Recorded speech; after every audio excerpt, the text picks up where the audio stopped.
Hey guys, Raven and I are back at our respective homes, and we just wanted to say thank you for all of the contributions that you've given us to make our Rewrite the Stars campaign possible. We had a lot of fun talking to you and involving you in our videos and all that, but you may have noticed that the last week of August, the video updates kind of petered off a little bit.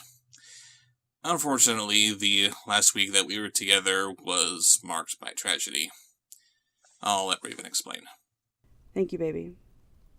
You guys will have to pardon my reading from a prepared statement instead of talking directly to you, but it's just easier to get the facts out this way. My mother had been in the hospital for a few days with congestive heart failure, like she had been on and off again since January. On Monday, August 26th, her heart stopped during a medical procedure. It took them 25 minutes to get it started again, and she was placed on the ventilator. The following Wednesday, she was assessed by a neurologist and determined to be without brain function. On Thursday, August 29th, she was taken off of life support and passed away peacefully. I got to talk to her on the phone briefly that Monday morning. I told her that I loved her, but I didn't realize it would be the last time I ever spoke to my mom. I didn't want to say or do anything that would ruin everyone's fun that they were having with Bobsheaux and I on vacation. I hope that what you do see of me in the updates and such reflects the joy and the love that I still felt being with Rob, in spite of my heavy heart. Rob did all that he could to hold me up, and he respected my wishes to not mention my mother's passing, even to his family, until I was ready to talk about it. Losing a parent is never easy. You can't truly be prepared for it. But what followed her death was more horrible than anyone can imagine. It shouldn't have been like this. But let me give you a bit of backstory. I am the youngest of 5. All of my siblings are technically half-brothers and sisters, as I was the only one that came from both of my parents. My mother had 4 of the 5 children I mentioned, including her only son, who I will refer to as R. Throughout R's life, he was my mom's favorite child. I'm sure that there are other siblings that feel that way, but I can assure you it was a proven fact. When my father died 20 years ago, he died without a will. All of his belongings reverted to my mom. She gave everything of value that she didn't need to my brother R. R got my dad's truck, his tools, his tractor, his guns, all typical southern Mississippian belongings. My other brother, S., the biological child of my father, got nothing. Not even mementos. I got nothing.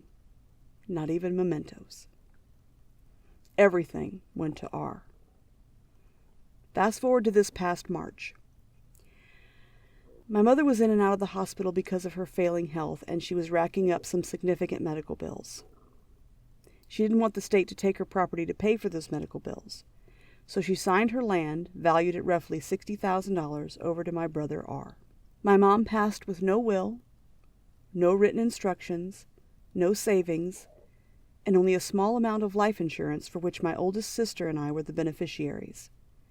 We started making arrangements for her final expenses, assuming that my brother R would pay the largest share of it because he had received such a large percentage of her estate.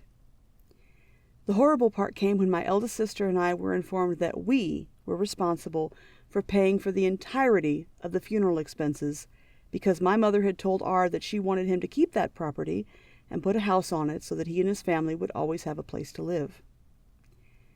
We felt that this was very unfair. Furthermore, R and his wife were the ones making the original funeral arrangements to the tune of $10,000, all while planning to pay for none of it. When I called the life insurance company to find out exactly how much money we even had to work with, I found out that the original amount of my policy had been greatly reduced due to a loan that my mother had taken out on it to help my brother R. R and his wife stated that it was my mother's wish that the girls pay for her funeral expenses. Again, this was not written down, and it went against what my oldest sister had been told back in March when my mother called her and me to get our legal names and make sure she had the correct address to put our names on the life insurance policies. Mom said that she wanted to leave us something when she passed away, and that's why she had those life insurance policies. When my sister and I objected to having to pay for the entirety of her funeral expenses, we were trashed to her entire community as the daughters who wouldn't bury their mother. We were berated by their friend, who happened to also be the pastor that had been set to perform her service. We were told that we would be arrested if we came to my mother's house to get any of the mementos she had wanted us to have. And my sister-in-law's little brother, whom I had known since I was 5 years old, called me a horrible daughter and told me to drop dead. Since my sister and I were the only ones responsible for these final expenses, we stepped in and changed all of the arrangements in order to reduce the cost as much as possible. My mother is being cremated today, as a matter of fact, against her final wishes, unfortunately, but we cannot afford the burial that she asked for, and we're not having any sort of service for her. The plot next to where my father is buried was already paid for, so we're interring her there. We're hoping to get her a headstone to match my daddy's. The final cost of her arrangements are approximately $6,000. We're going to use the small life insurance policies to pay for as much as we're able, but I'm here humbly asking for any help that you guys are able to give.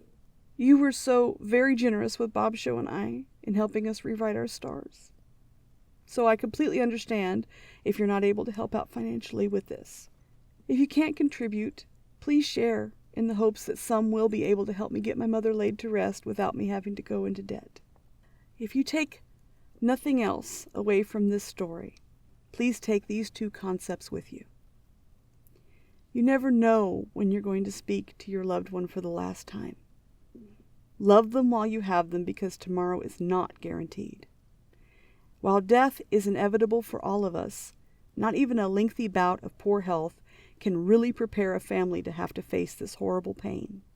Secondly, if you have children, or really anyone who will be responsible for taking care of your final arrangements, please do what you can to not only pre-plan, but prepay for those expenses. Leave your instructions in a place that they will be able to find them easily.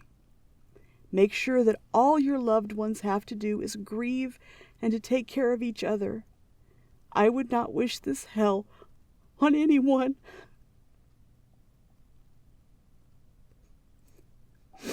Finally, I just want to say that I love you all.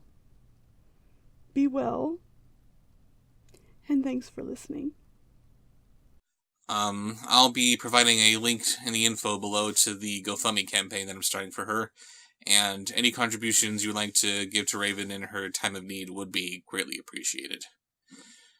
I honestly wish I could take care of all this myself, but at this point it's like all I can do is just sit by and try to support her emotionally as she goes through this turmoil that she is forced to go through. She often calls me her superhero, which I love being, but sometimes when a superhero can't help someone on their own, they need to reach out to the League.